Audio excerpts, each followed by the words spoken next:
It's nuts. It's one of the more challenging things. So just today, I was hit up about a couple major artists coming on the show relating to another project they have. And then I had to double back to the reps for the main project and say, hey, are you aware of this, so that the people in the main project don't blast me? I couldn't begin. I could spend days telling you about some of the dynamic and craziness behind the scenes on so many levels. Anyway, enough of that. I just found it funny hearing that little sweeper, because it's truly nuts. It really is. And yeah, it is great when somebody hits me up and be like, hey, I want to come on. Sure. And we just do it. But then the repercussions, sometimes the artist wouldn't even believe, when all you're trying to do is the right thing for the artist and promote their stuff. It's wacky. Anyway, hopefully you're having a good day on this Thursday, our second to last day on land, as we take this show to the seas, the high seas, in more ways than one, and the coming Monsters of Rock cruise, which is approaching rapidly. I am already hearing from friends that are already converging on Florida 2 days out. 3 days out, whatever it may be, and getting ready for what is a massive party for, in the case of Monsters of Rock, five big days. So looking forward to it as always. And again, we'll be broadcasting from the ship for 4 days, Monday, Tuesday, Wednesday, Thursday next week. And as I mentioned, I did my best to have that totally buttoned up from a technical standpoint so we can get the broadcasts out. We've got an engineer going on board. They've already had my gear for a few days. So I really think we're in good shape this year as far as being able to get the connection that we need. And then we'll start lining up some guests. It looks like we are going to lead with Brian from Tesla, maybe Dave from Tesla as well on Monday. It's the only thing I really slotted in, because Tesla has a semi-new song being released. And it's actually been out for a little while, but I guess this is like a proper release. I'm not exactly sure, but we'll find it out from Brian about all the parameters of this. But there is a new track and a new record. And Brian, as I said the other day, Tesla is not playing on the cruise this year, but Brian is on board, as is Dave Rude. And I know for a fact that Brian wants to come on, so we'll spend a little time with him,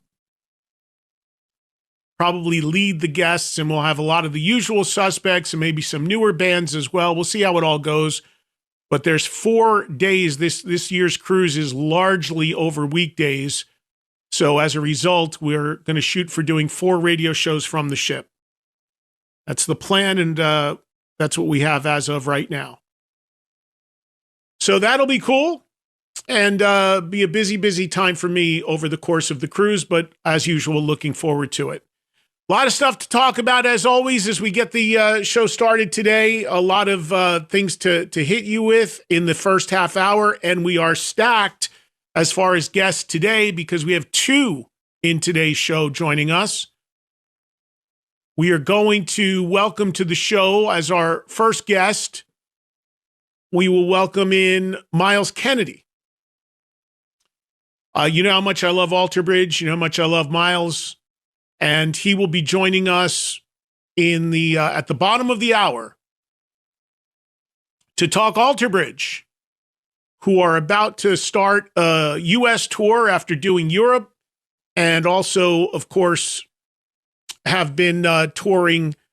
Well, they've got a big U.S. tour, and then, of course, they already finished Europe. We talked about that because Alter Bridge put their great new record out and then went right on the road. I mean, they took off and went to Europe, where they are much bigger, actually, as we've talked about often as well. So we'll get into that with Myles when he joins us here live in just a little bit. And then a second guest in today's show, and that will be Kip Winger joining us live. Kip hit me up when I got off the air yesterday and had said that he's got a new classical record coming out. Now, Kip is normally on the Monsters of Rock cruise. He is not this year. He's actually going to be joining us from Greece. He's in Greece at the moment. But he wanted to come on and talk about his classical record. And look, he knows, and I know, that most people in my audience, we don't know much about classical music. It's not really our thing. But, I love Kip, and he's a talented guy, and I think it's interesting his commitment to doing this, and he does quite well with it as well. So we'll have Kip on for a little bit, and he's scheduled at 4:15 Eastern Time in today's show. So 2 lead singers from 2 very different eras of rock, Kip Winger, and then Myles Kennedy gets us started today on a very busy guest-heavy Trunk Nation. Again, if you missed Bret Michaels, he was on with us Tuesday of this week. Grab that on the SiriusXM app, and be sure to check that out as well. Great conversation with Bret, and he did allude to, who knows if it happens, but Poison trying to get something together to go out and play in 2027. We'll see how that all goes. The dynamic there. Well-documented dynamic. So Free For All Friday, barring any changes, tomorrow to close the week, and the final show from Land. And then after tomorrow, we are back live with you Monday through Thursday of next week for shows from Monsters of Rock. Okay, so a few other things to let you know about as far as news before we get to our guests. And if we have time, we'll grab some calls today as well. As usual, 844-686-5863. Just a quick note, a number of people had asked me about Peter Criss coming on the show for his latest record. Peter did contact me, and I was in touch with his wife, who kind of handles that stuff for him. However, the problem is, Peter Criss is going to be doing some press from the SiriusXM New York studios. Problem is, it's next week when I'm on the cruise. So obviously, we can't do that. However, we're going to reschedule and try to do something with him when I'm back from the cruise. But just for those that asked about Peter coming on for his new record, it is being discussed. It's just a scheduling thing. And then they hit me with a date, and it's a date, unfortunately, I can't do because of a conflict. So trying to get that together. We'll let you know when that does come together. Also, there has been a number of questions about Billy Squier, who I did reach out to before I came on the air to see if he wants to come back on the show. If you follow Billy on social media, he has been posting about this reissue of his last rock album, Tell the Truth, which is about 30 years old and a really good record. He's putting out a vinyl edition for Record Store Day. He's been posting some cool stuff about it online. I've reached out to him to see if he wants to come on and talk about it. He is also doing a signing that's come up in New Jersey. And Jim in Staten Island sent me an email that I just read before I came on the air about the process of going to it. You got to go in the morning and get a wristband, then you can come back and all that. So Jim said he's going to do that. I'm sure he can report back to us about it and let us know, and anybody else that comes on. But just so you know, what the stuff that's going on with him is related to is simply a vinyl reissue of this record. It's not a new record. It's not a new song. But Billy seems pretty engaged in it, and that's cool anytime he's doing anything. So we'll let you know about that. Also want to give a shout out to a band that we had on the show a while ago called the Black Moods, band out of Arizona. Good band, good guys as well. They released a new single and a video called Time Bomb. So check that out. The video is online now. And I think I told the guys it's my favorite song I've heard from them. And in full disclosure, the video was directed by the same guy who's doing my documentary, Jeremy Simmons. So check that out if you get a chance. But the song is really good and a very good, meaty, heavy rock song from them. I liked it a lot. So I wanted to give that a mention. They just released that. Also, Robert Plant came up a few times on this show recently. I saw that Robert Plant performed on the Colbert Show. I believe it was last night. I saw it on YouTube. And it's really interesting to me because he performed Ramble On the show. And we had a call or two about Robert Plant's current tour with his current band, which is called Saving Grace. And I mentioned when I was in Brazil on Sunday, I had breakfast with Gary Cherone and Pat Badger from Extreme, and Gary mentioned that he went to see Robert Plant. So first thing I said was, does he do any Zeppelin songs? Because, Robert Plant, to me, in my view, has had a very conflicted relationship with Led Zeppelin and his legacy with Led Zeppelin. He absolutely wanted to distance himself from it, clearly, and has wanted to for a long time, but then he's dabbled in it, right? He's gone and done the Page Plant stuff and here and there. So you never know. Like, sometimes the Zeppelin stuff, all good. Sometimes it's kind of like off limits. Speaking about Robert Plant, I know that the two interviews, or one of the interviews I did with him, resurfaced recently on YouTube from like 04 or 05 or something like that. Because I talked about the interview in Danny Coker's podcast, and then somebody found it and put it up on YouTube, which was cool. I didn't watch it, but I saw it was up there again, and saw it was making the rounds. Even back then, though, more than 20 years ago, when I interviewed him for that first time, it was still like, well, you can't talk too much about Zeppelin or whatever. So it's a really odd relationship he has with one of the most, as being a huge part of one of the most iconic bands ever. So I was very surprised last night when he did Colbert that he did Ramble On. He did a Zeppelin song. But you notice when he does Zeppelin, he does it in a very different way. He had like an accordion player, and it was like, it was not a full-on rock thing. Just interesting to me. But here's the takeaway that I had watching his performance last night. He can still sing. Like, his voice still sounded very much like Robert Plant. And he has aged, obviously. To his credit, clearly Robert Plant hasn't done what so many of these guys do with all this crazy work to their face. And again, to each their own. Who knows? Somewhere down the line, I might not be opposed to a little shot of something. Somebody said something to me. I'm telling you, you guys, I rarely see comments or anything, but every once in a while, something will flash when I load up social media. Somebody made a comment. This is how whacked out of their skull people are about when I did Danny's podcast about my teeth and whether my teeth were real or not, that they couldn't be my real teeth. And I'm like, wait, why? Because they're so good? What do you think? Do I have like big white chompers or something? No. My real teeth, what the fuck? Whose teeth would they be? I'm telling you, I am constantly amazed at the bizarro world that the internet can be and the things people say and ask.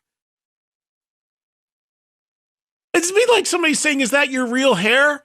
Yeah, it is. There ain't much of it left. People are fucking insane online. The stuff that I maybe get 1% of it, and I'm stymied at the absurdity and bizarreness and the things they transfix on. Like, what? Yes, everything about me is 100% untouched. This monument that I am.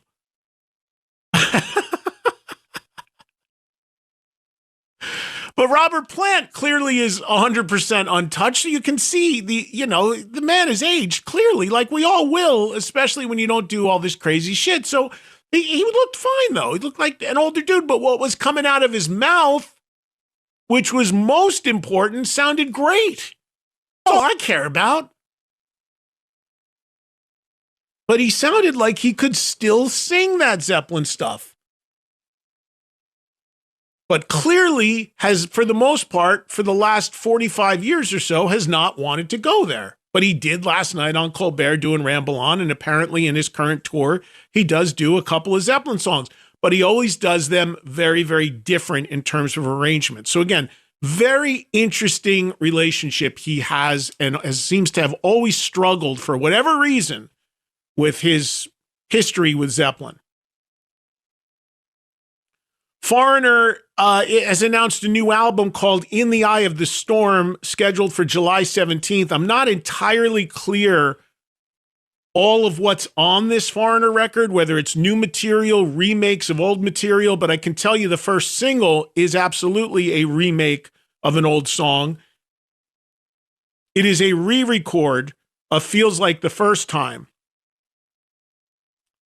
And the song features Lou Gramm, Kelly Hansen, who sang in the band for, 20, 30 years, 25 years, recently left the band, and current singer Lou Maldonado. So it brings together the three Foreigner singers on this one track. Foreigner celebrating their 50th anniversary. There is a Foreigner musical starting on Long Island in about a week. And obviously extensive touring for this band, which again, as we all know, is set the blueprint for no original member band touring success. But Lou dabbles with this every once in a while, as we've seen, and is a part of this track.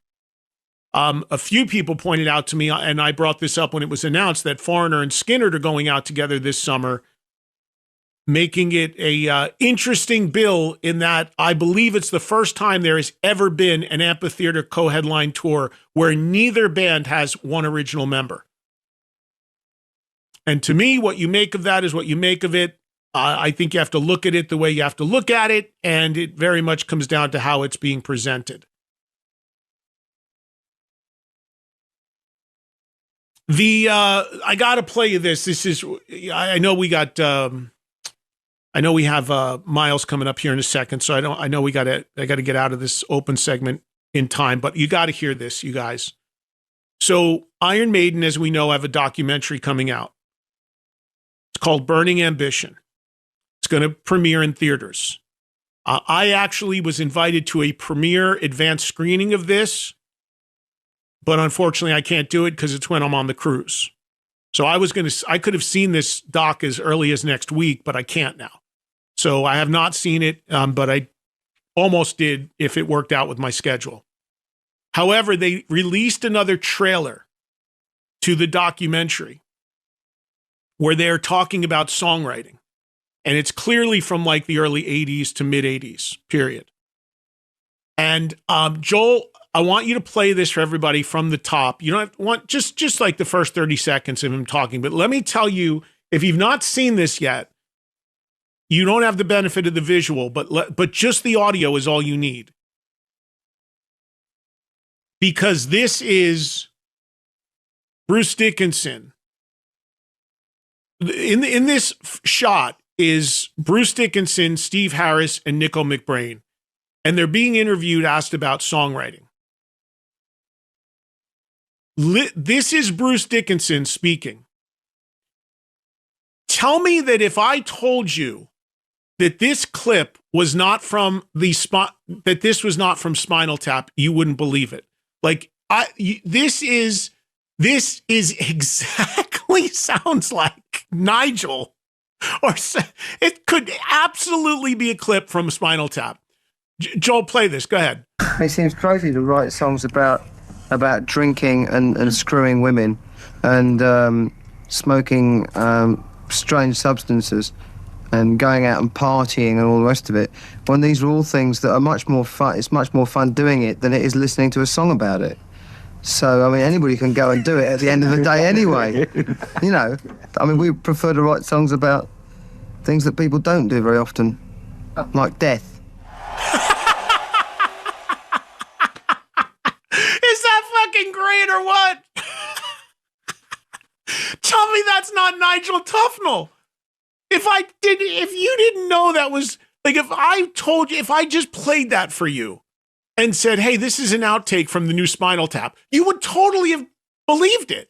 From the tone of his speaking voice, to the British accent, to what he's talking about, to the at the end, we just like doing songs about things people don't have happen to them too much, like death. It's freaking great. That is the most Spinal Tap thing I've ever heard in real life. Oh man, that is brilliant. So man, that put a laugh on. Laughed out loud when I watched that a couple hours ago, and I sent it to Joel. I'm like, we got to play this on the air today. You can see that if you want on YouTube, the latest trailer for Iron Maiden's documentary. Speaking of documentary, this came out a long time ago, but I realized last night I never saw the whole thing because I had a screener and it expired or whatever. But a friend of mine, Adam Dubin, did a documentary back in 2019 on the origins of thrash metal in the San Francisco Bay Area called Murder in the Front Row. It's on Amazon. And I realized last night I never watched it start to finish, so I did last night, and it's so good.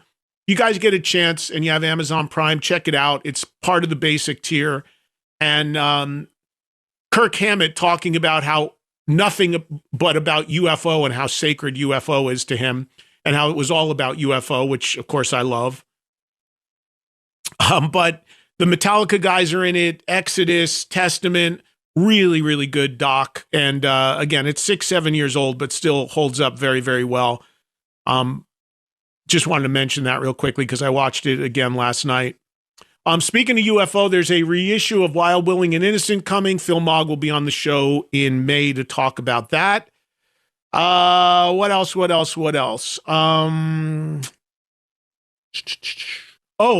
Just personal thing. I've announced a new speaking show. I'm returning to the Guitar Center in McKinney, Texas, just in the Dallas area, June 25th. So if you're in that area, mark that on your calendars. Tickets will be going on sale soon.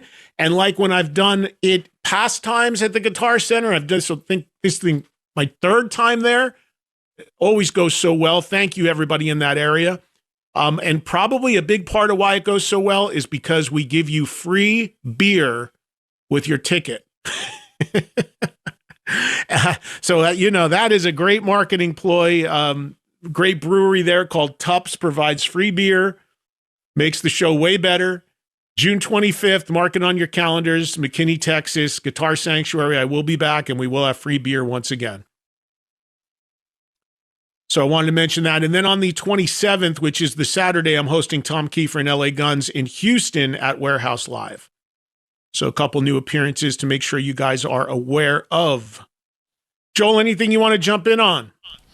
There's just a not funny, but kind of funny story. Taylor Momsen, our friend, posted that. Oh, yeah. Yeah, she's had a little. She keeps having run-in with wild animals. This time, apparently, she was bitten by a venomous spider. When a couple of years ago, she was on our show talking about how she was bitten by a bat on stage a couple of years ago.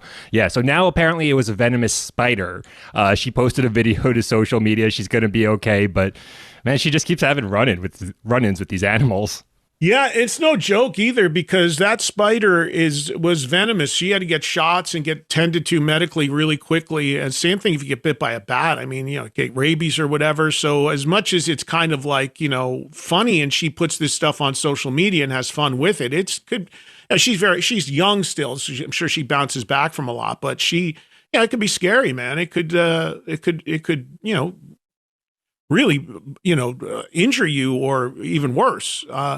It's funny, we talked about this too, because when I was in Brazil, I got some shots before I went there, which you're supposed to do, some vaccinations, but I forget what band I was talking to about and like all the crazy shit they run into online and when they're out there in the world. And I remember a while ago, Carl Bell from Fuel we were on the Creed cruise and Carl was telling me the most dangerous place you can go in the world as far as being killed or bit by something is Australia. I remember we were having dinner on the ship and Carl was like, there are more things that can kill you in Australia than anywhere else in the world. And I'm like, what are you talking about, dude? I've never been to Australia. But he's like, there's snakes and lizards and spiders and this and that. I'm like, Jesus Christ, don't put this stuff in my head. So many of my friends in Vegas have pounded into me in Vegas about scorpions, which, I'm always putting the traps out around my place and all that. It's like you hear these stories, people check into hotel rooms in Vegas, they get bit by a scorpion. It's like, oh my God, I don't need more stuff to keep me up at night. But no matter where you live, there's something. But Taylor has run into two things now on the road. And I think both times she was in South America, right? I think yes. The bat I think was Europe. I think the bat was Germany. Yeah, the bat was Europe. This was Mexico City. Yeah. And there's those. Oh, I know. I was talking to Lizzie Hale and Joe Hottinger at dinner on. We all went to dinner in Brazil on Friday night because Hailstorm played. That's where it was, and they live in Nashville. And they were talking about these things called wolf spiders, and that they're like the size of your hand, and they were freaking me out. And then somebody at the table was like, yeah, but then there's the brown recluse spider, which is tiny and is even more toxic. For those that don't know, Jeff Hanneman of Slayer, one of the reasons he died was from a brown recluse spider. He was bitten by one. It became infected. His arm flared up. Now, you can survive that, but you have to go on heavy antibiotics, and you cannot drink.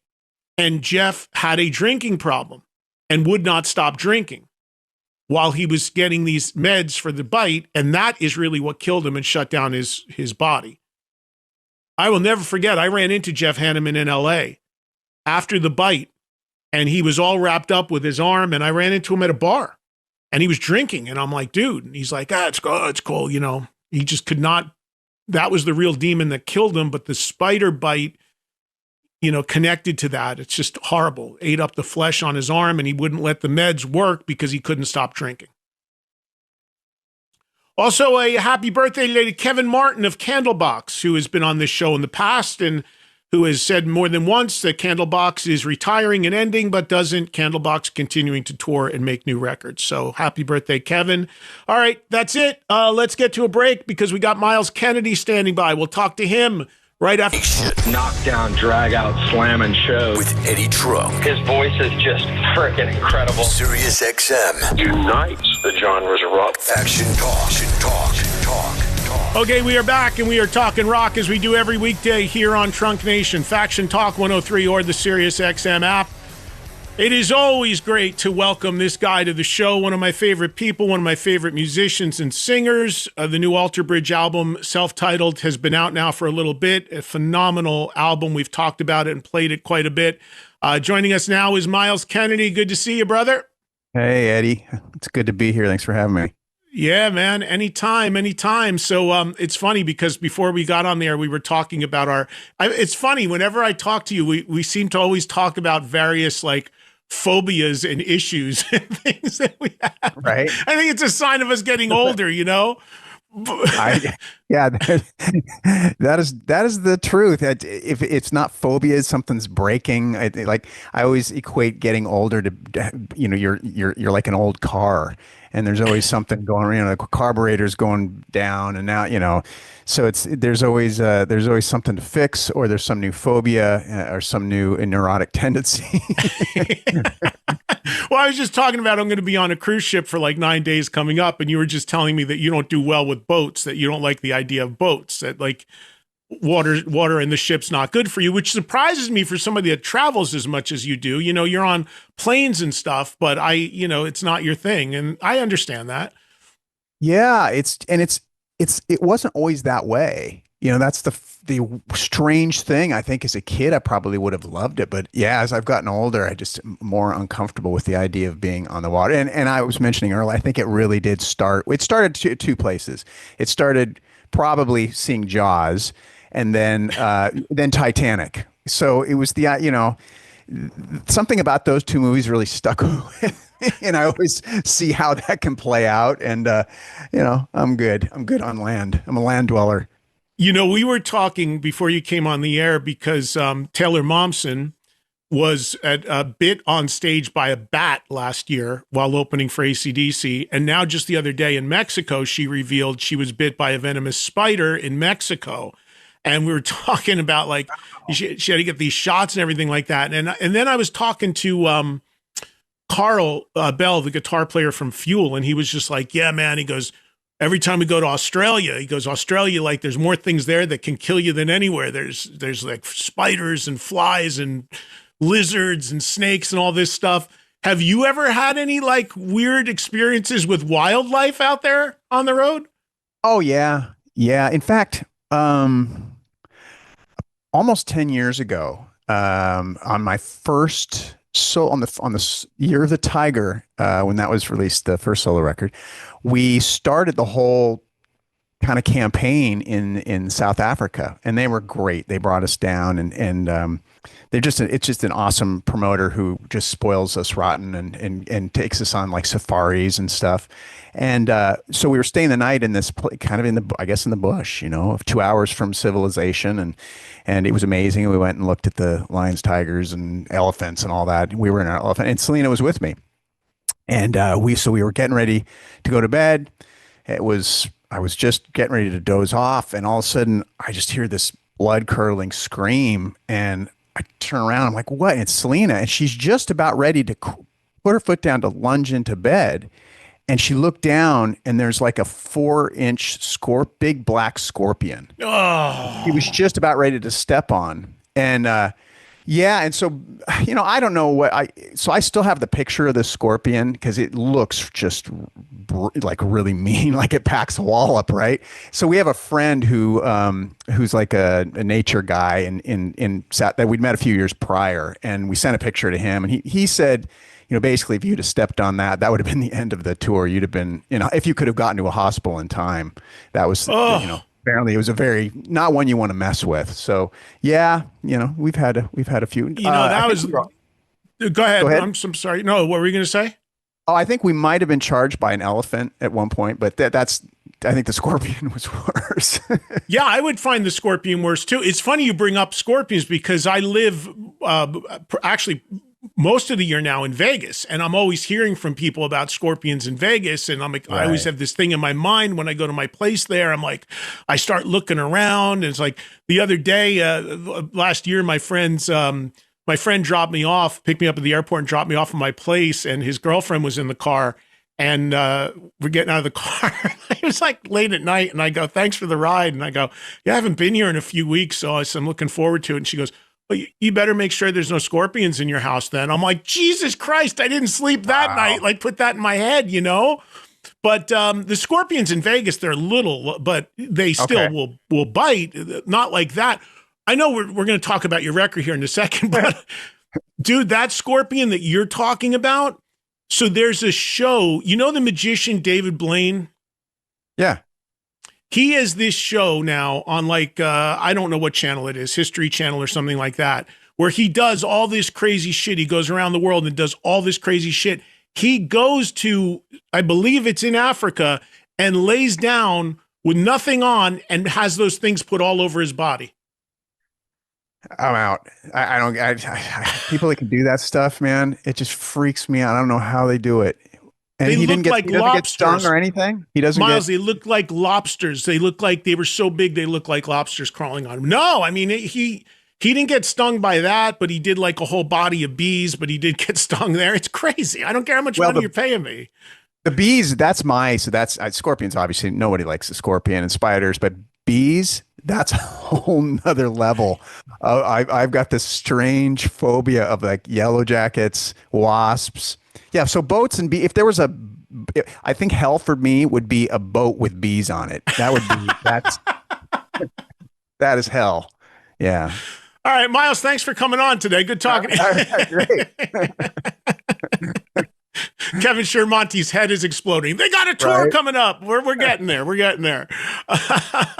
So anyway, dude, getting into your record, which is phenomenal. The latest Alter Bridge record is just self-titled Alter Bridge.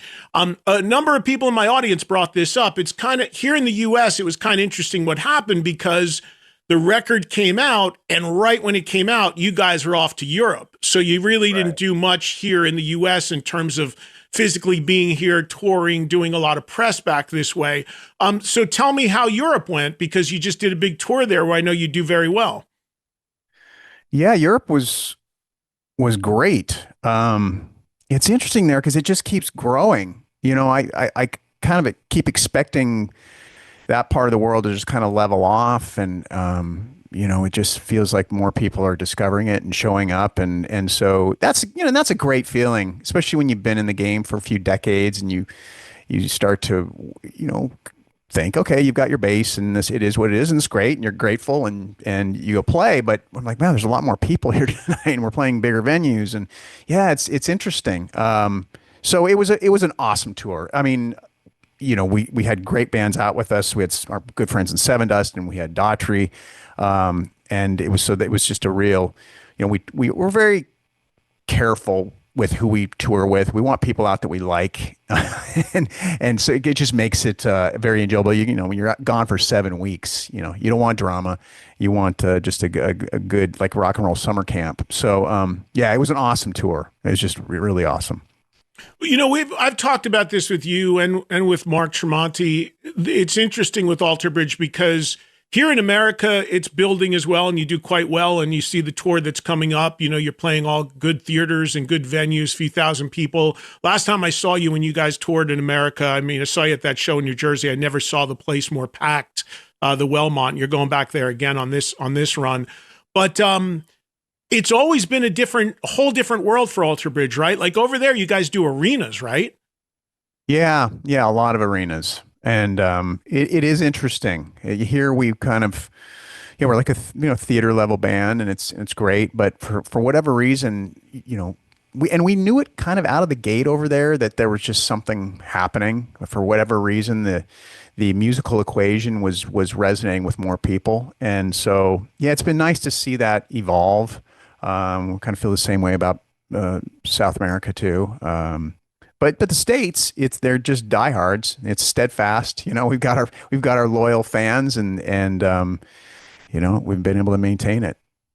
Do you have any idea why Europe took and takes to the band more? Is it a radio thing? Is it, one of the things I think Mark had said to me in the past is that this sounds ridiculous, but he said that, as everybody knows, 3 of the members in Alter Bridge are also in Creed. And that Creed was not big there, but big here, and vice versa. And he almost felt like, if I remember what he said, it was almost like here in America, it's like this thing, even though the band Alter Bridge has been going for a while, to show that it's a different band and a different thing, where initially people might have thought of it here as, oh, it's just another version of Creed with another singer. Right. I think that's a good point. Yeah, I think that they were such a big entity in the United States, and coming out with a totally different band, and by the second record, really a different approach to a point. We were doing things musically. It was a little more, I don't want to say muso, but when you have 8-minute songs, that are definitely not written with radio in mind. I think that you have to be cognizant of that, and how it's not going to be as easy to get those songs on the radio. So, and that was fine. I think it's the analogy I've been using recently is it's almost like after the first record, we were like, instead of trying to make blockbusters, like if you were looking at like films, let's make like cool indie films. Let's do things that are a little bit off the beaten path at times, and kind of challenges us, maybe challenge the listener, and let's just see what happens. And for whatever reason, in Europe and in the UK, people were like, oh yeah, we like that. And in the States, there was a faction of people that liked it, but the States also, it's for rock bands, radio is very important. You don't want to say you live and die by radio, but it really is an important part of the equation. And when you turn in a song that's 6 minutes long, the programmer is going to be like, that's I don't know how I'm going to pull that off, buddy. So yeah, it's just a different approach. Yeah. How was the new material from the new record received when you played it in Europe? I find it interesting now looking at the Alter Bridge catalog, because you now have a pretty deep catalog with a lot of albums, and I love all the albums. And it's like, and you're still coming out with a new record every time you tour. It's got to get kind of challenging now, because you've got those songs that you got to do every show now. You've got those 6-7 staples. You want to work in new music. It's like, I imagine balancing that has got to be difficult. It's beautiful to have new music, but then you got to find a place for it in the set, right? It's so that's becoming the big issue is how to play the songs that are kind of the hallmarks of the catalog that fans want to see and want to hear, but also incorporating enough of the new material and also making it so the set's not totally redundant because, if you've got 2 decades worth of records and you've got these songs that have to stay in there and you have a limited amount of time as far as the set goes, it's really hard. It's funny because when we first started touring 22 years ago, whatever it was, we were having to throw some covers in the set, just to make the set long enough. And now we're at this point where we have too many songs. We're trying to figure out the set list for this upcoming run and trying to incorporate some older songs in. And, it's kind of a challenge, but it's a great problem to have. And as far as your question about, how is it received, playing the new songs on this last run in Europe, it was great. We started the set out with Silent Divide, the first single off this last record, and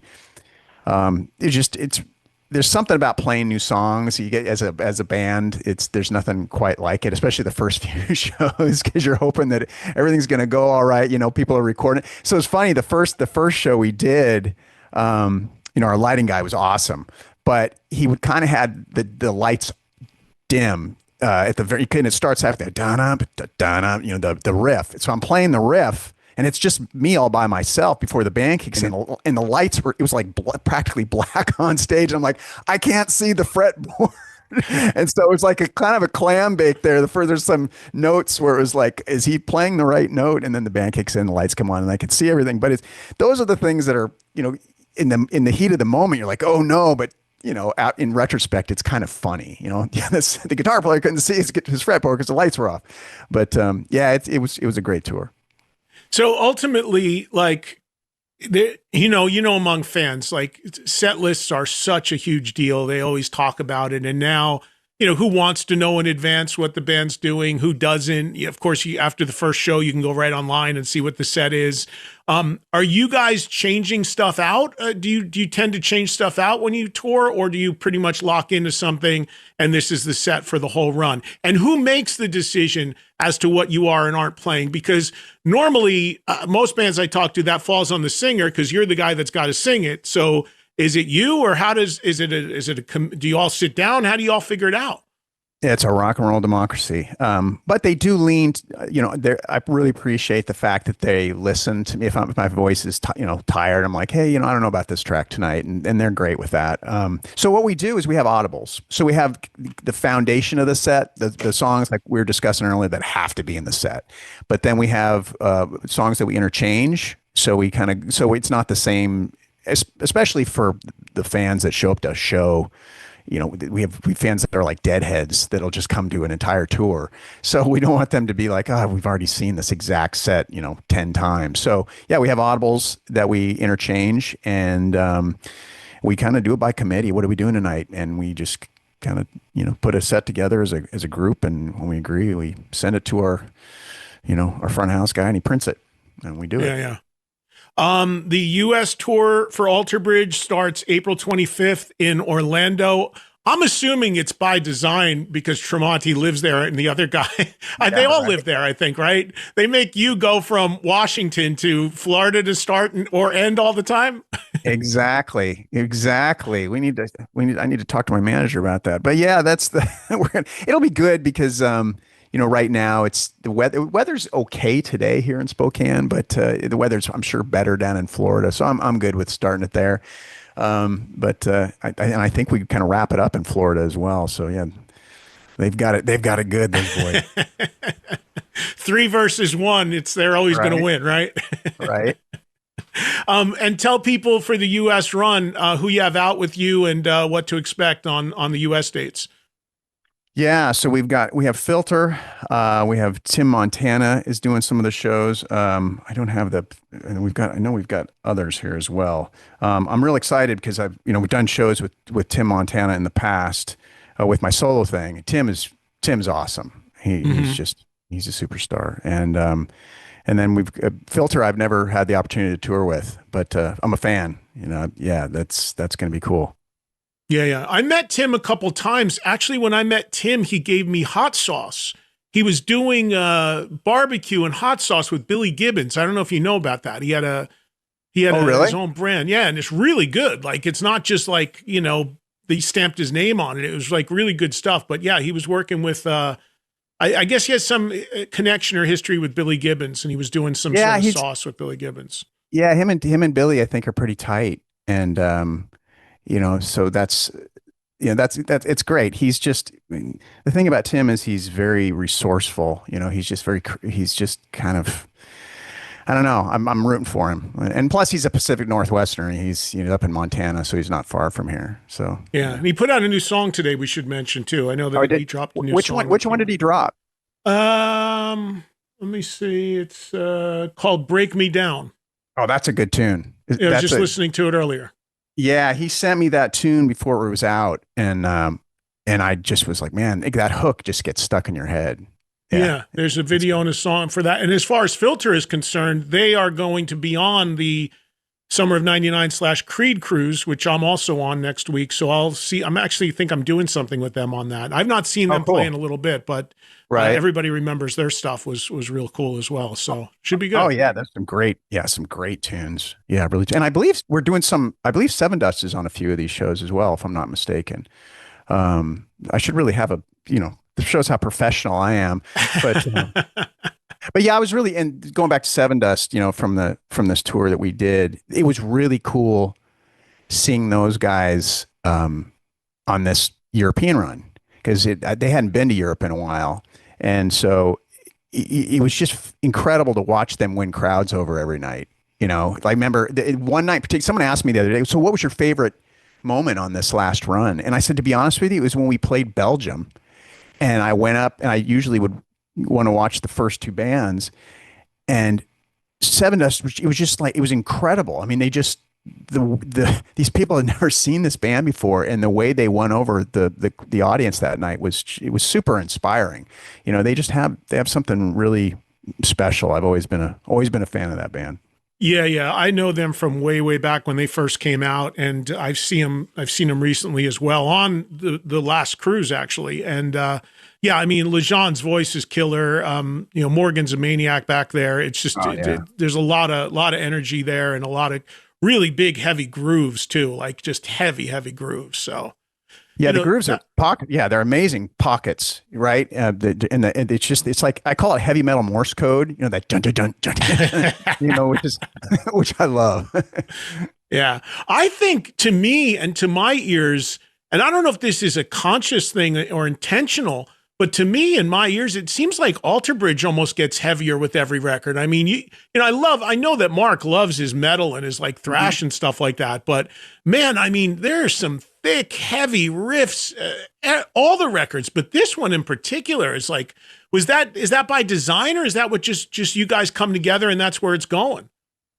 Yeah, it seems like, well, this record in particular, Mark and I, before we started writing, we did decide that, we wanted this to be very kind of visceral in that sense, and rely more on the riffs and I think is also because we knew we were starting at 5150, where we're doing pre-production there, which is. Oh, did you do it there? I didn't know you worked on it there. Yeah, we did pre-production. Wolfgang was kind enough to let us use the facility, and we basically did pre-pro, and then they did the drums there, and then we finished up in Florida.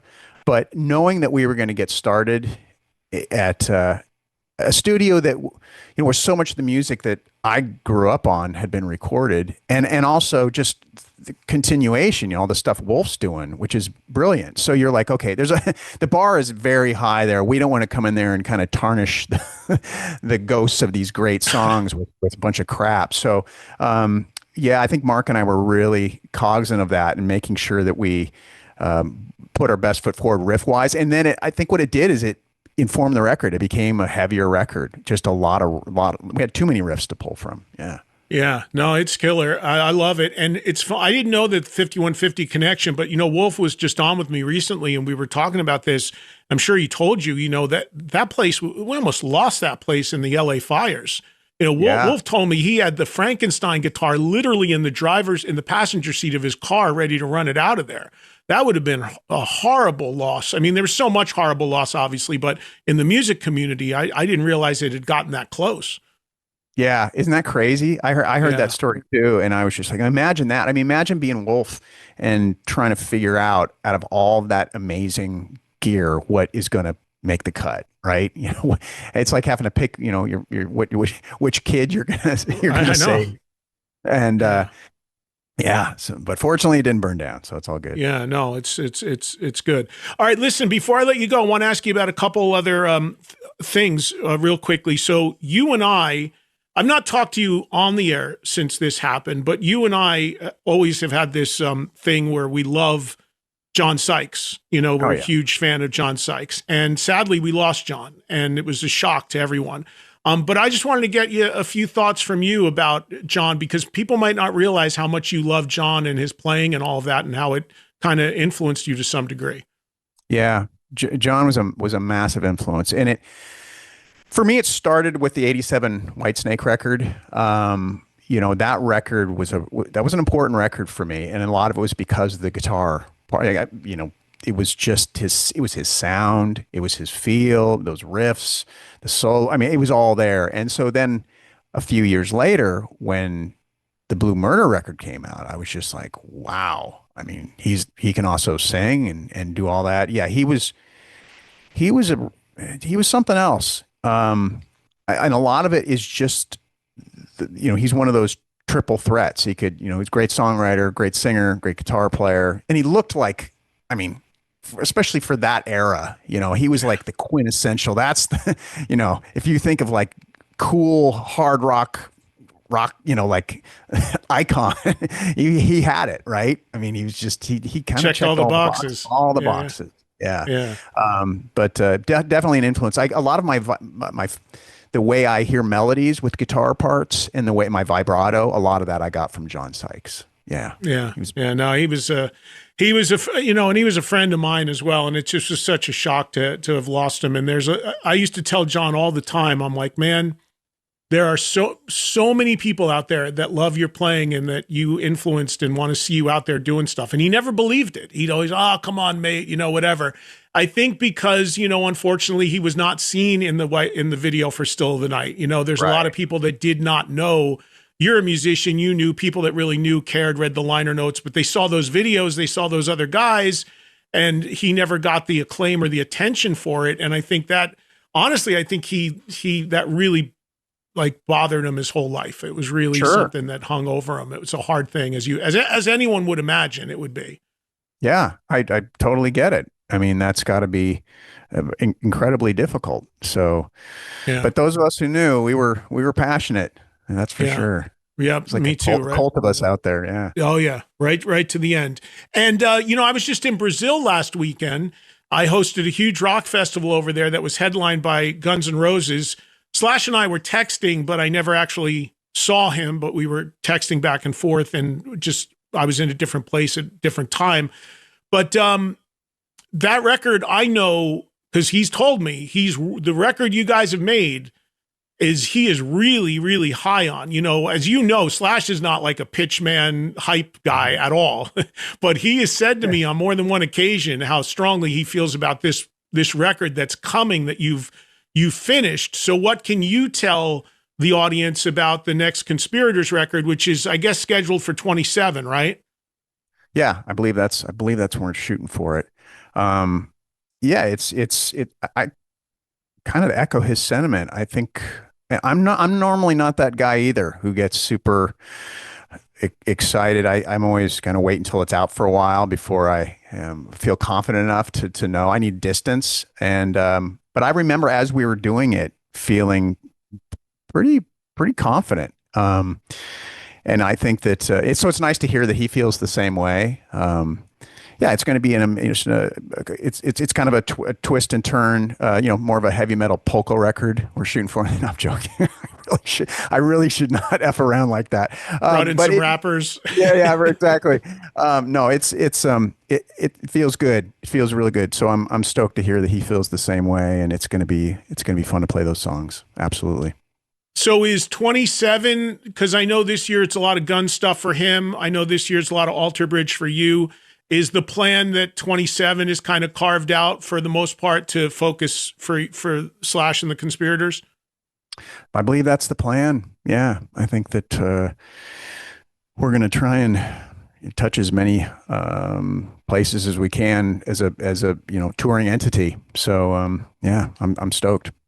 It's got to be difficult though, like a puzzle lining up all the pieces. Because when you think of just that band, you've got a solo career, you've got Alter Bridge, you got Slash doing Guns N' Roses now, and now Fitz and Kearns are playing in Triumph. Yeah.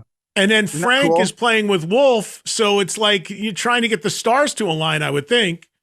It's pretty crazy. It's really got to be challenging for our, agents and managers. It's just getting more challenging now that, everybody's got, the ecosystem is dense.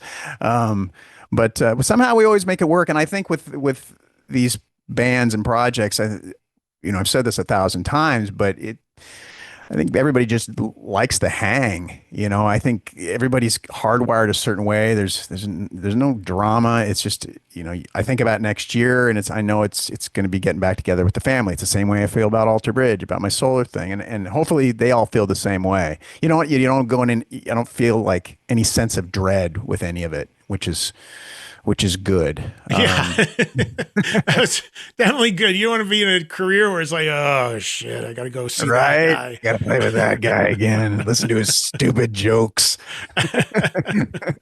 They're like, Hey, no, I have to go with Miles, and he's going to talk about his fear of bees and boats.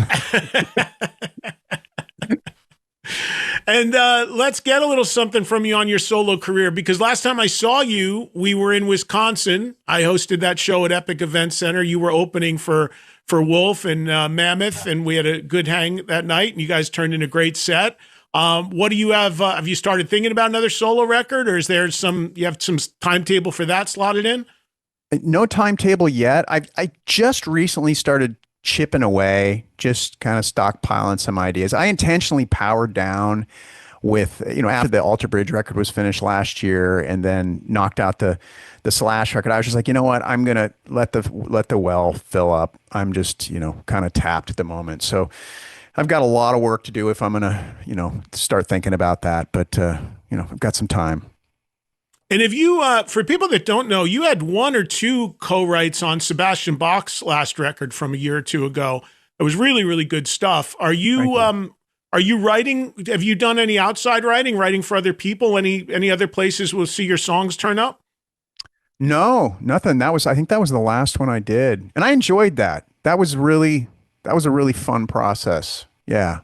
And I was just thrilled that, the song, people like the songs, which, Yeah. it's like, that was really cool. That was cool to see. No, I'm wondering how many people now are just using AI to co-write. That's what scares me. I'm just like, oh no, if all songwriters' phones are going to stop ringing because people just use the machine. But well, that's obviously a big talking point, especially in the music community right now. And there's people that land on both sides of it. I talk to people and they're like, it's over, it's done, we're all done, we're cooked. And then other people are like, no, it can be useful as long as it's used the right way. Where do you land on it overall? Are you freaked out by it, or do you feel like it could be useful and beneficial in music if people use it properly? That's a good question. I think it depends on how much you lean on. I kind of look at it like pitch correction with vocalists, like in the studio, where when at the advent of that, people were relying on it so much, and you could hear it. You could hear it sounded like a robot was singing.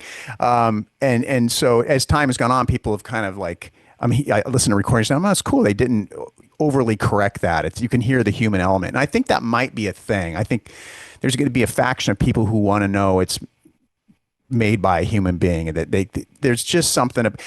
I read something that I thought was a really great analogy.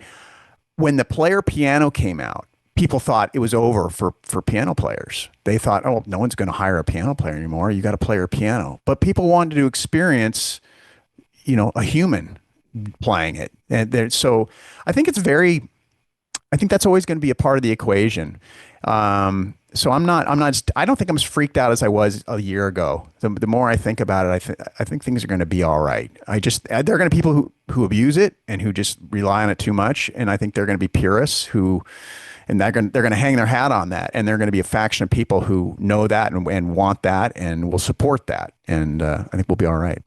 Well, and I think that's an interesting point, because it could almost have the opposite effect, where you're going to have people that are going to be all fake. There's people out there touring now that are, half of what they're doing on stage is fake. I'm not going to go down that road, but that makes me freaking insane. And it's been a soapbox to me forever of these bands that are live that aren't live. But that's getting worse, obviously, because of the advances in the technology. But I almost see a little bit of a swing back and a pushback towards that. Like, I was talking the other day, like Sully Erna put out this video promoting the tour. He's got a tour going out that's Godsmack, Stone Temple Pilots, and Dorothy this summer. And he said in his video, he's like, I'm doing this with this bill because all three of these bands bring it live and real, and I don't want any bullshit on my stage. And I'm like, yes, we need more artists doing that. So there's almost, and I see a lot of young bands, like there's the, whether not totally young, but middle level band like Rival Sons. I just talked to this band, the band Feel. They're a really cool band, great vocalist. I'm starting to see, and these guys, I was just with this band in Brazil, really young kids from England called Jailer. Like, they were all about plug into amps, play, sing, like old school organic rock. So I almost feel like the pushback, the counter to this is going to be, maybe we're going to get more people like that, whether they're older bands, mid-level, younger, owning it and saying, hey, look, we're bringing it old school. We're bringing it real rock and roll. I think that's important. I think that's what's going to happen. It'll be a reaction, know, and I think it because there's so many people who are threatened by AI. I think it's the principle of it, right? It's like people are afraid they're going to lose their jobs, and all of these things are going to change society. But then there are people who are going to be like, you know what, though, I'm going to embrace art that's created by humans just to kind of as backlash towards the other. But with that said, there are things about AI that I totally embrace. I think it's pretty incredible. So yeah, I'm kind of in the middle. I just think you shouldn't abuse it. And I hope that people don't write songs, quote unquote, write songs just using AI and then put their name on, say they wrote. That's as a writer what bums me out. That's to me, that's not cool. Yeah, as a music fan, I hope it stays pure. But the AI thing, the thing I'm most excited about AI, as a guy who's 61 and getting older by the minute, I hope the advances in the medical world keep going, because they're saying like it's like moving stuff at like an amazing rate to cure some of these ailments and stuff. And I'm like staring down the barrel of that gun. I'm like, hurry up, keep moving. I'm doing the math. Right? Like, it was 61, 10 years. If we can hold on. All right, cool. Let's do it. I'm with you. Let's see that exponential growth. Maybe we could get Myles Kennedy on a cruise at some point as an AI. We could just put an AI version of you up there. That's a great idea. Now I support that. Let's do it. Virtual Myles. Virtual Myles. That's all good. Hey, listen, man, it's always good to talk to you. Everybody check out the Alter Bridge album if you haven't already. My audience is loving it. We've been talking about it since it came out, self-titled. It's out now. And the Alter Bridge tour starts April 25th in Orlando. Go to alterbridge.com for all the dates, and I'll see you out there. I love coming to see the band. So see you out there somewhere at one of the dates, I'm sure. And all the best to you, man. Thanks for the time. It was good to catch up a little bit. Thanks, brother. Always a pleasure. All right. See you, Myles. All right, take care. We'll see you guys. There he goes. Myles Kennedy, everybody, checking in with us here on Trunk Nation. We got to take a break. When we come back, we continue. We got more guests coming up today. We are going to have Kip Winger on talking about his classical record, which comes out on Friday. Yes, classical music. As you know, Kip scores and composes classical, and he's made a new record, and we're going to touch on that with him. He'll be on with us in just Trunk Nation. Bam, I get to talk to Eddie Trunk. It's better than nothing. Sirius XM. We don't have Steven Tyler, but here's Eddie Trunk. Faction Talk. All right, we are back, and we are live as we are every day talking rock with you here on Trunk Nation, Faction Talk 103 or the Sirius XM app. We just finished up with Myles Kennedy. If you missed that, you can always go get it anytime you want on the app, and it was great visiting with him. And now another old friend joins us, and he's joining us from Europe today and speaking a little bit about a complete other world of music that he has been embracing and doing phenomenally well in. and that is the world of classical music. And joining me, though, of course, you know him from his great rock band Winger, is Kip Winger. Good to see you, Kip. How are you, man? Good, man. Thanks for having me. Yeah, of course. I know this is a big thing for you. You've got this new record coming, but before we get to that, I should tell you, I just hung up with Miles, and he told me to tell you hello and what a fan he is of what you're doing with the classical music and how much he thinks it's amazing. So, oh my God, that's incredible because he's a huge talent. That's so nice of him. Yeah, that's really cool. Have you heard from a lot of people in the rock community that like classical music and have gotten into what you're doing and are on board with it? You know what? I'm starting to. I've been putting this series of posts on my social media, kind of explaining where I'm coming from with it. Like one post that did really well, I was saying that, you know, people ask me all the time how I went from rock to classical, and I put one of the riffs that I put in my first symphony in a guitar and played it with a guitar. It was like da da da da da da da da da, and you can hear what it would sound like as a rock thing. And then I said, but then I took it and I put it in the violins and added some winds and horns and stuff, and it sounds like this. And it really connected. And on that post, I got, you know, Steve Stevens, Sammy Hagar liked my post. I was like, yeah, Sammy Hagar, man. You know, I was really into that because I didn't know anybody paid attention. I'm just doing it because I love it. You know, a lot of musicians have seemed to be, you know, digging on it, and hey, man, I feel very lucky about it. It's really just because I love it and it's what I hear, and I there's no pretense behind it. It's just been a path I've been on since I wrote the string quartet at the beginning of Hungry on the first album. You know.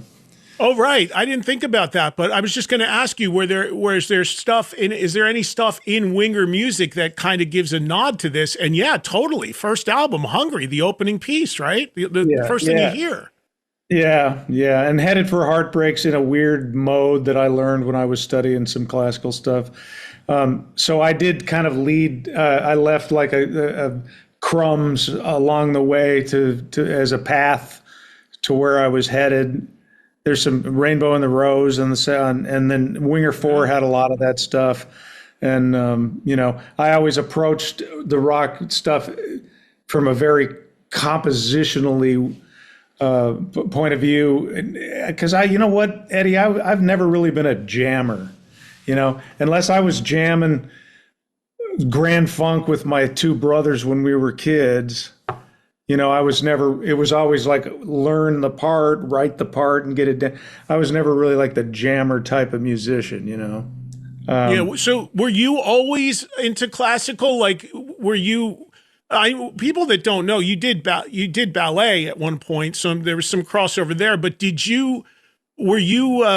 what bug were you bitten by first? Was it rock or classical, or did you get into classical after you started doing rock? Like, where does the lineage come from?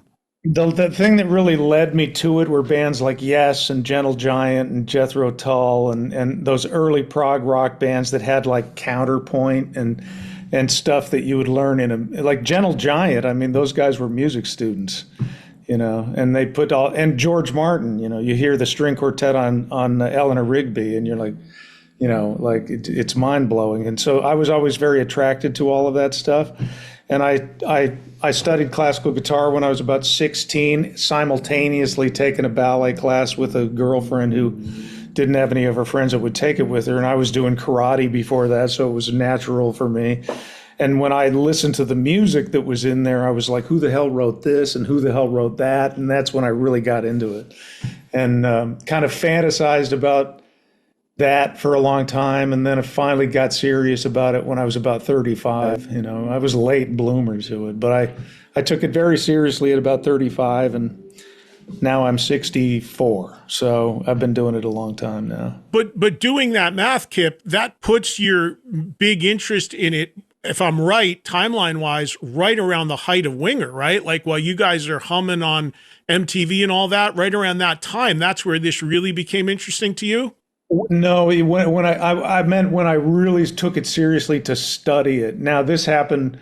It's funny how life kind of throws these experiences at you, because when the grunge thing hit and the 80s bands were just down in the Never Never Land, just shipped out of the business. And you got hit harder than anybody unfairly for that, which I've said all the time. You took the biggest hit most unfairly, but that's an old story. I was at the scene of the crime, but it was kind of like, okay, well, what am I going to do now? Because there was no gig. You lost your record deal. You lost your publishing. You lost everything. Sadly, at the time, I lost my first wife to a car wreck too, and I was really like in this abyss of oblivion consciousness, going, what am I going to do? And I thought, you know what, I'm gonna go study the music I really wanted to write back in the day, because even on Alice Cooper's tour, they used to call me the briefcase rocker, because I'd carry around a briefcase with, scores to a string quartet by Bartok or something like that. And so I was always kind of dabbling in it. But when I was it was about 95, 96.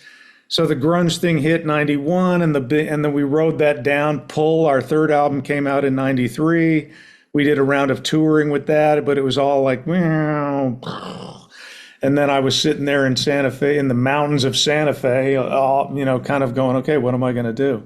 And I really started, hitting the books at that time and trying to figure out how to do that, Well, you've had a lot of success. Real quick, you mentioned Alice. I just realized this just hit me, because about 2.5 years ago, there was that big party for my 40th year in radio that you came to, and then you got up with Alice. Oh, and, we have that all pro shot and mixed, and I still haven't put it out yet, but I'm going to put it out this year. And dude, it's amazing. It's amazing. Corey Churko did the mix, right? Yeah. He mixed a single for me called On the Inside. He is so talented, that guy. And his brother, of course, is Kevin Churko. Yep. Yeah, so kudos to him. I need to give him a call, because I haven't talked to him in a long time. He was Mike Shipley's assistant when I met him. Mike Shipley was Mutt Lange's guy, and did, he mixed Drive by the Cars and Hysteria, all the Def Leppard stuff. But even more interestingly, this is a bit of trivia for you. Mike Shipley, I would talk to Mike. I'd go, hey man, what'd you do on that one? I really like this one sound on this album by Thomas Dolby. And he goes, oh, I mixed that record. I was like, and I've recently become friends with Thomas Dolby. I was a huge Thomas Dolby fan.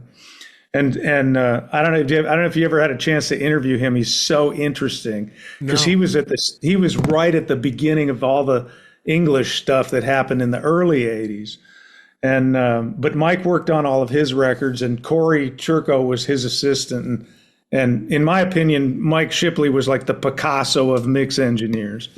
And so when I heard that Alice Cooper, I texted you. I was like, who mixed this? This is incredible. Yeah. Well, you there you put go. That out. I know.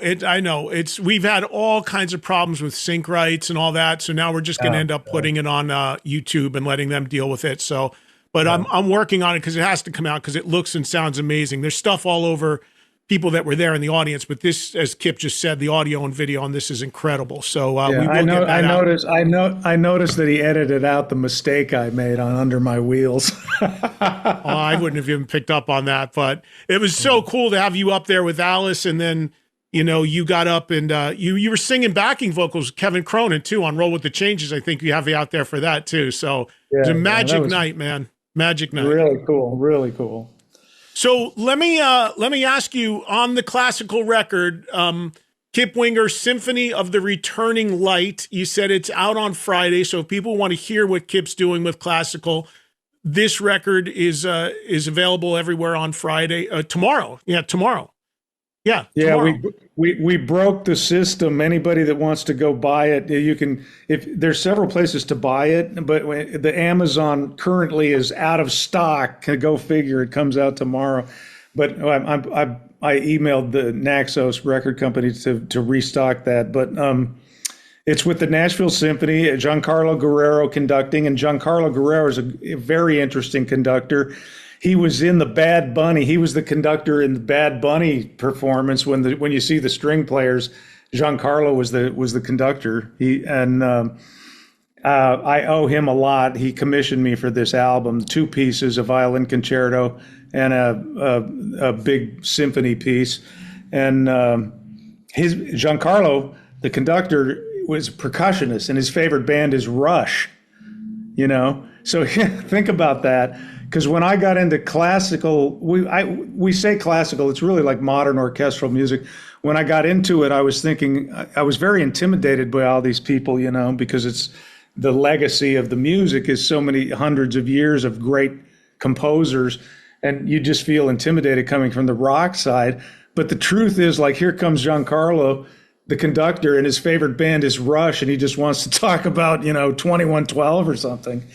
Very, very interesting. And so he conducted, it's the Nashville Symphony, who are, if you're going to get an orchestra, if you come from the rock world and you get an orchestra to play your stuff, you want Nashville, because they all do studio sessions in Nashville and they all know how to rock, So couldn't be happier with the way it came out. And Tim Handley, very well-known Grammy-winning producer, produced it. And it's a really great team. And I'm just feel very lucky to have my music presented on that level, You've done you've had live performances of your music, classical, done. I know you've told me about it when you've done it in Nashville or what have you. So is there anything scheduled for this yet, or not yet?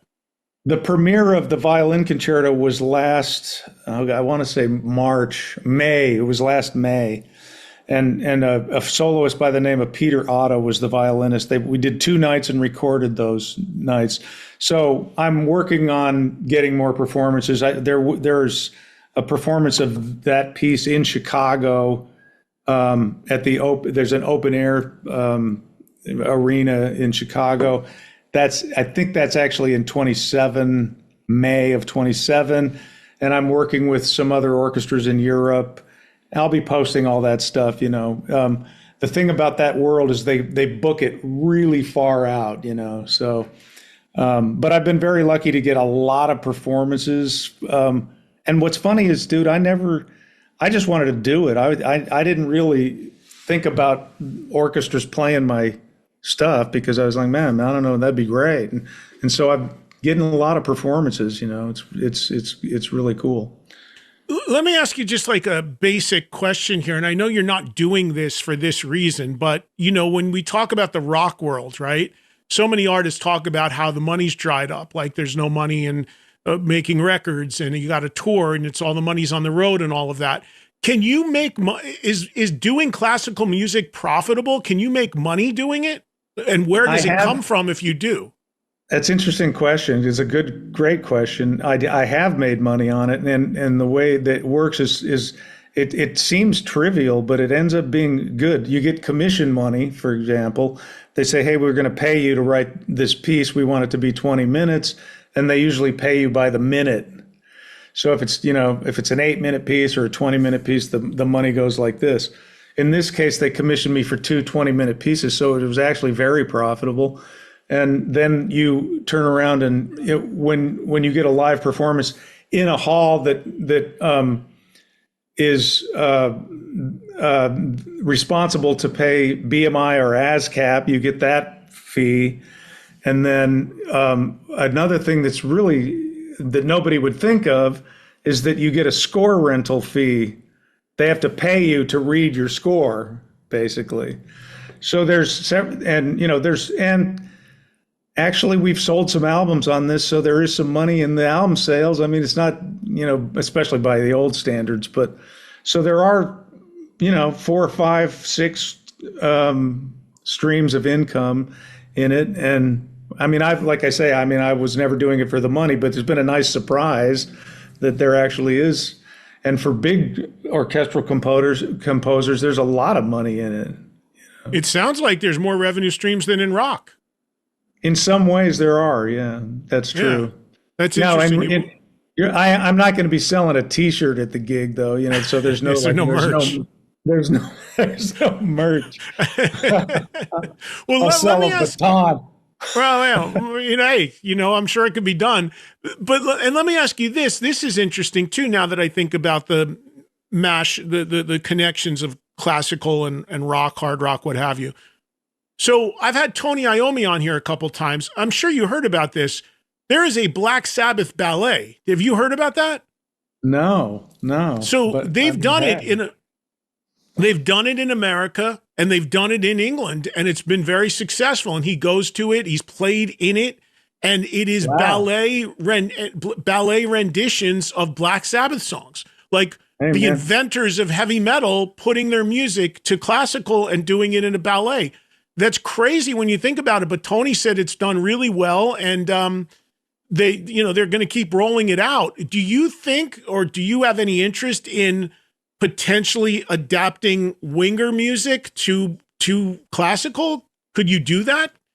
I could do it. I've done it. There's a video on YouTube where I did a big orchestral arrangement to Headed for Heartbreak, and it came out pretty good. I did it with the Denver Symphony. Reb was there playing the solo, and my brother sang background, so you can see that online. I personally don't really have any interest in going that route, because the way I think about this music is it's all integrated within itself. So it's not like superimposing an orchestra on top of a rock thing. That's kind of its own niche. And I'm in the kind of very purist concert, like where you'd hear Stravinsky. I've been on the bill with Stravinsky, actually. There was a very well-known conductor, a super talented woman named Joanna Malwitz with the Concert House in Berlin that had one of my pieces, Conversations with Nijinsky, with Rite of Spring by Stravinsky. So, that was a huge compliment. And that's kind of my lane that I want to stay in. But I'd love to see the Black Sabbath thing. And I love Tony Iommi. I mean, we all grew up on that stuff. So I'm going to look for that. I'd like to see that. Yeah, no, it's been out for a little while. They've been doing it for a couple of years now. The only reason why I was thinking about what I was saying to you is because I could imagine, like, if there was an orchestra performance of, I don't know, Easy Come, Easy Go, Miles Away, or whatever the big winger songs, it might be a way to bring more people from that hard rock tent into your classical world to at least get a taste of it, and then maybe come on board for the original the stuff which is written for that. I don't know. I'm just spitballing. Yeah, it could be. It could be. I was thinking about this exact thing and thinking, how could I bring more people into, because people seem to be scared of, quote, classical music, and the terminology it doesn't help to begin with. I need to do a YouTube video about the terminology itself, but my answer to this is, like somebody wanting to connect with classical music and being intimidated by it or thinking you have to dress up to go see it. The only thing that anybody should ever connect with classical music about is the way it makes them feel. And I challenge anybody to sit in front of an orchestra in any setting and not feel something different than they're getting at a rock show or at a pop show or an R&B show or whatever. There's a whole new paradigm for your emotional consciousness in that. And that's the only thing you should relate to, is the way it makes you feel. All the other bravado and pretense and all that, it's all bullshit.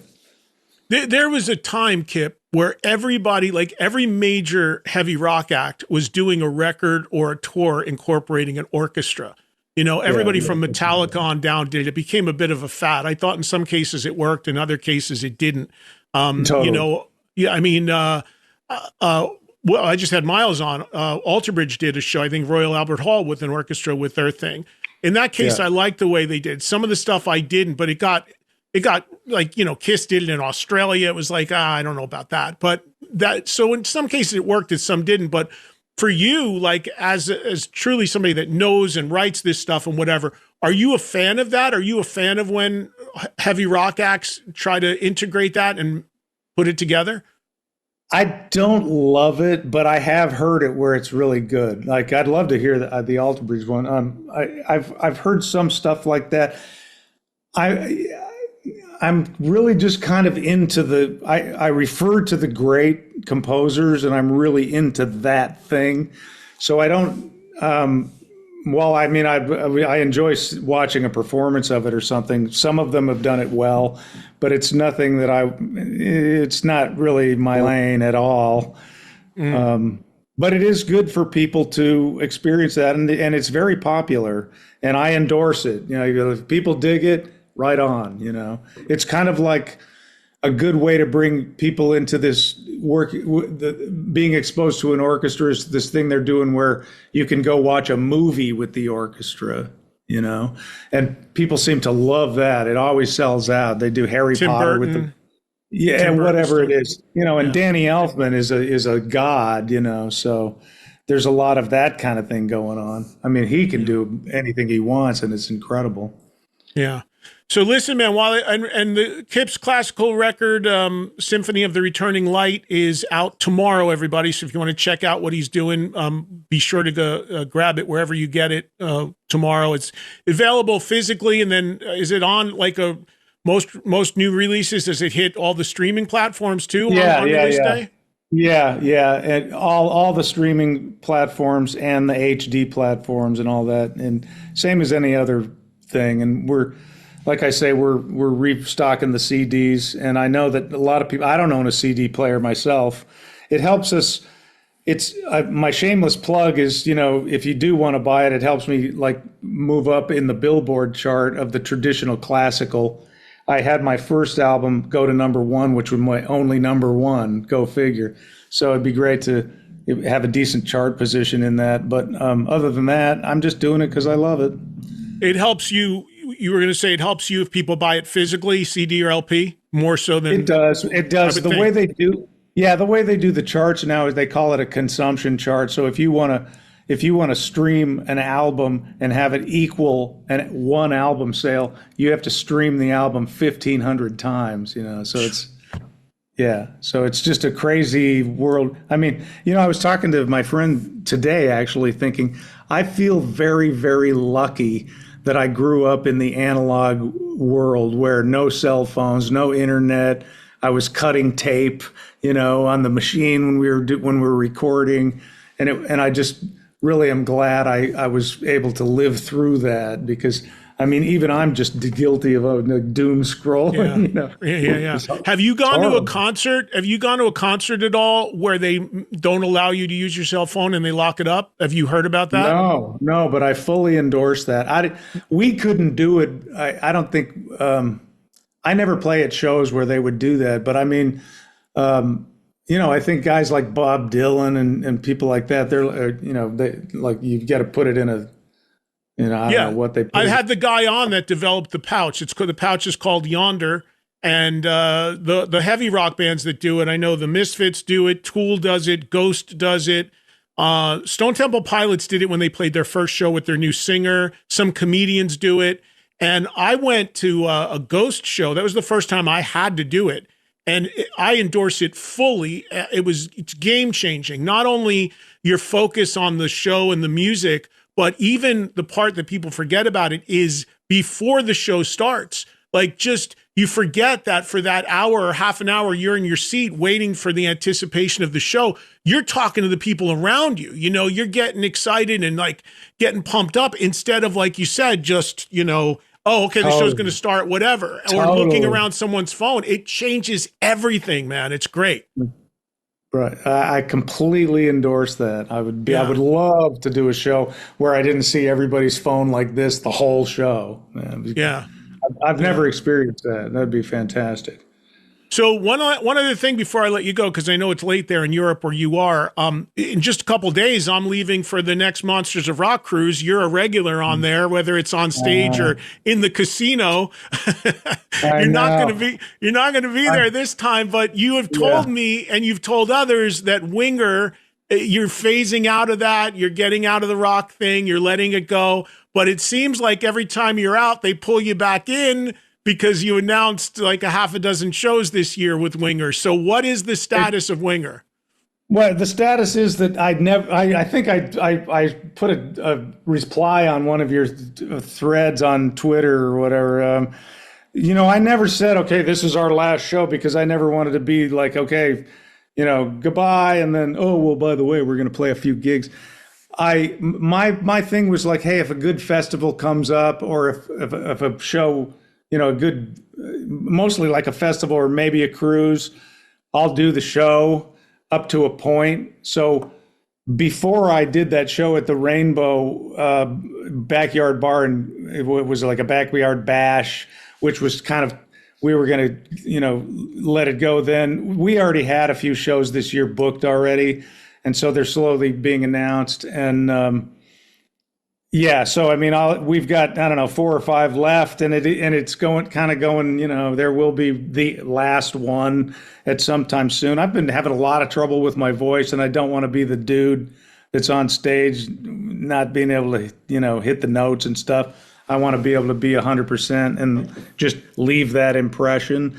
But never say never. I'm in the never say never mode. If I feel like, if it's Rocklahoma or something like that, I would totally consider it.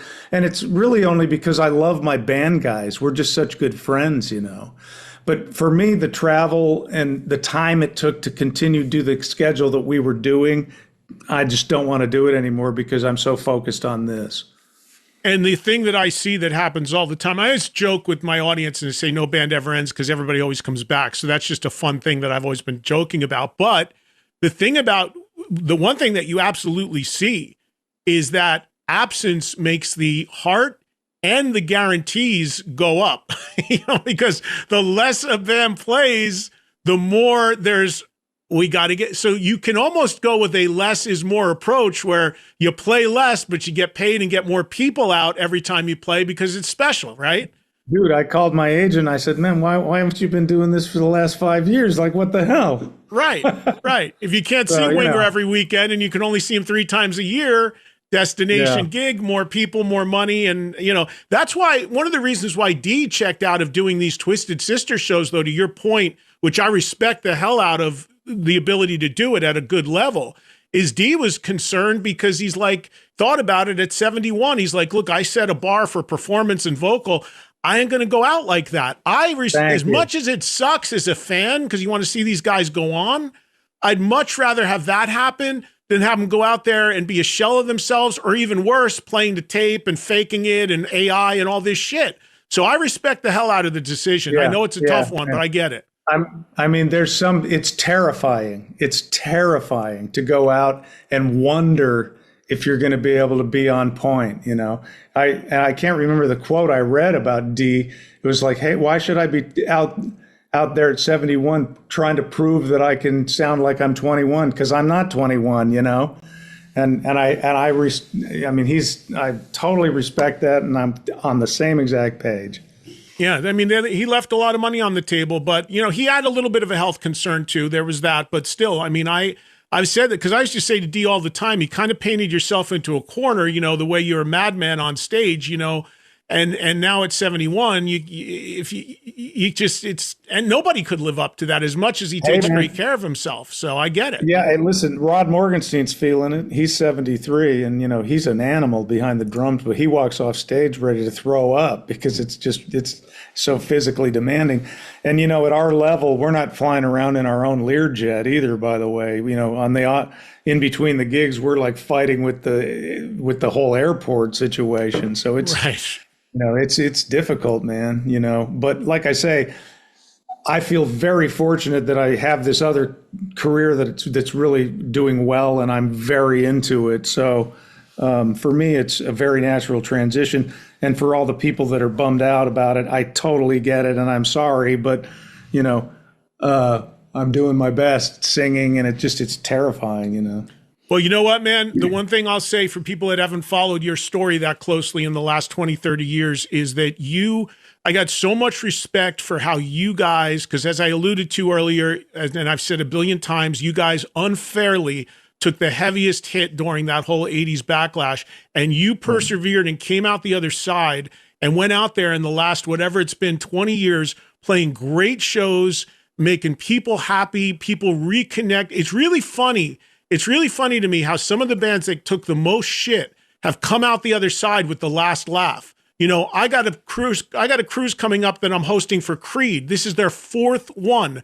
People shit all over Creed. Now they're headlining festivals and cruises, you know, whether it's them or Limp Bizkit or you guys or whoever. You find that sometimes, and as some time goes by, you look back and you're like, damn, you know, they were the real deal. That was pretty good stuff. And I think you guys proved that. And I know for me, and I would probably, if I could probably vouch for them too, even though I don't know all those guys, it's because of the love of the music, man. That's all that it was ever about, you know? Yeah.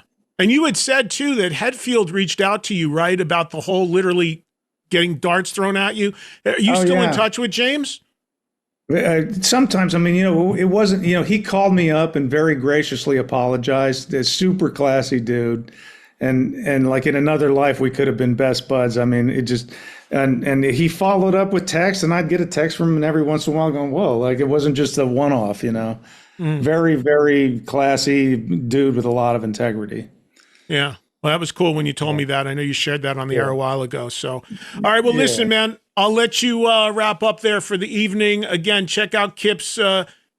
You said you wish there was another word for it. Is classical album proper? Am I saying the right language? It is. Yeah. There? Well, we'll stick with that. I mean, it's orchestral music, modern orchestral music, you know. But classical's fine, you know. And I really appreciate anybody who's interested in checking it out. If it's not your thing, totally get it. But it's. I'll keep posting stuff about how I got to these solutions, you know, that some people find interesting, and look forward to the next time I see everybody out on a big festival or something like that. Yeah, well, there are some shows for Winger this year, so just keep an eye on that. And for this record, Kip Winger, all original members, all original members plus one. Yeah. Johnny went off to Foreigner, so good. We were proud of him. Oh, yeah, that's right. Yeah. John Roth's playing in Foreigner. So, yeah, Winger, one of the few all-original member bands from any era that's still out there. You got a bunch of bands out there with none. You guys have all. That's crazy. Exactly. It's great. Hey, one last thing. Wait. One last thing I just thought of that I'm curious about, because we brought up Alice Cooper, who, of course, you played with. So you talked about these challenges and maybe going out with vocally and kind of wanting to shut it down. Would you ever entertain if somebody like Alice or a band came to you and said, hey, Kip, join my band like you were in Alice. Just hang in the back, play some bass, maybe a little backing vocals, and join a band. If it was like a big established band, would you be up for that? I have to say that I would definitely consider that, you know, if it was done in a way where because in those kind of scenarios, if the traveling is you know, like I don't want to say first class, but you know what I mean? Like, where I could, you know, still carry my shit and do my thing, you know, because I loved to be behind Alice just playing bass, because I really consider myself like a rhythm guy. You know, I grew up playing bass with the drums. That's my thing. I was a frontman just as a byproduct of the fact that it was either Reb or me, and Reb was like, I ain't doing it, you know, because when I grew up in a band with my brothers, and we were all like, we traded out stuff. And so when Winger came along, it was like, I guess I'm the front man, you know? Yeah. But yes, the answer is yes. I mean, one of my greatest, you remember, you know, Rock and Roll Fantasy Camp, right? I got to jam with Mark Farner a lot. Yeah. And Mark Farner, Mel Shocker, the bass player for Grand Funk, was the biggest influence on me ever. So I got to just sit back behind Mark while he's wailing. Guy can sing like a bird to this day. No, he doesn't tune down, man. A440, and I'm just playing those great bass parts. That there's nothing like that. I love that. All right. So there's maybe something like that in your future. We'll see. Listen, man, I'm good talking to you again. Good luck with this record. And I'll miss seeing you on the ship in a few days, but maybe we'll catch you down the line. Okay, buddy. Thank you very much. Have a good one. All right. Thanks for having me. See you, Kip. You got it. Bye-bye. Anytime. See you. There he goes. Kip Winger, everybody. And wrapping up the show with him, and appreciate him taking some time with us on Trunk Nation. Wow. Jam-packed show. Unbelievable. In case you just missed it or just joined us late, Miles Kennedy earlier, great 30, 40-minute conversation with him, talking Alter Bridge, talking Slash, talking all kinds of stuff, talking spiders and scorpions. And just wrapped up there with Kip Winger talking, of all things, classical music. For those that don't know and did not know until that interview, Kip has been doing classical for a while, and he does very, very well with it. And as you heard, he's got a new record coming out tomorrow. Now, look, I know not a connect for everybody. If I'm being totally honest, the classical thing is over my head to some degree, but I give him a lot of credit, man, for what he's doing and going way outside the box of what he's known for and having really good success doing it and being very, very legit and passionate about it. So congrats to him on that. Interesting to get his perspective on all that as well. All right. So again, if you missed anything with Kip, if you missed anything with Miles, we'll bring it to you on demand anytime you want using the SiriusXM app. And on both of those interviews, we do have video. So we will at some point add that to the ever expanding Eddie Trunk YouTube on YouTube, the YouTube page, channel, what have you. And you can see a bunch of cool stuff there already. And we'll add these interviews a little bit down the line. Keep it exclusive for now to the subscribers, of course, on the app, and of course that listen live in our 3 to 5 Eastern window. Thanks to Kip. Thanks to Miles. Thanks to you for listening. And tomorrow we close out the week, our last show on land before getting to the Monsters of Rock cruise on Monday and starting to broadcast from the ship. And we finish up tomorrow with nothing but you on the phones on a free-for-all Friday. Have a good